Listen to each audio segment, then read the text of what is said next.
पे चल के आज चारों धाम आए हैं, बजाओ ढोल स्वागत में मेरे घर राम आए हैं। कथा शबरी की जैसे जुड़ गई मेरी कहानी से, न रोको आज धोने दो चरण आँखों के पानी से, बहुत खुश है। श्रीरामांनी छत्री मातेची बोरं खाल्ली आणि आपल्या कुणीतरी आपल्यावर प्रेम करणाऱ्या व्यक्तीनं आपल्यासाठी रानातील विविध पदार्थ फळं गोळा केली होती आणि आपण ते पदार्थ खाल्ले पाहिजेत आणि त्याच्याने त्यांना जे समाधान होणार आहे, इतक्या तळमळतेनं इतक्या सात्विकतेनं त्यांनी ते सगळं बोर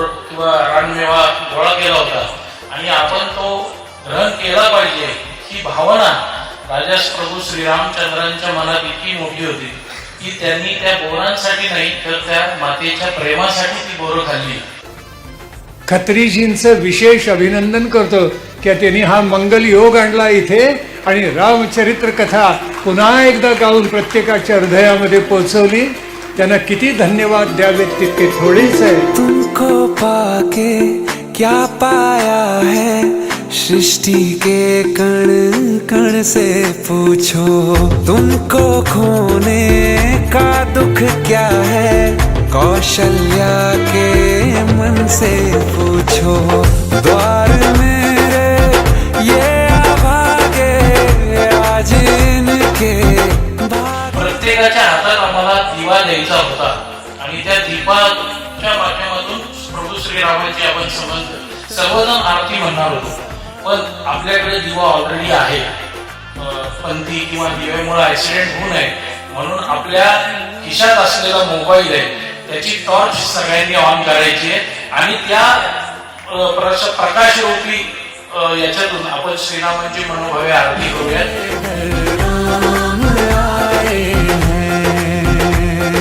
दर्शन पाके है अवतारी, धन्य हुए हैं नैन पुजारी, जीवन नैया तुमने तारी, मंगल भवन तरुणपीला कळलं पाहिजे म्हणून आम्ही आज प्रसादाबरोबर त्याच प्रेमानं त्याच भावनेनं आपल्यामध्ये असलेल्या श्रीमानांना वंदन करण्यासाठी बोरं ठेवलेली आहेत। आपण प्रसादात ती बोरं सुद्धा नक्की घ्यायची आहेत। चरण की धूल ले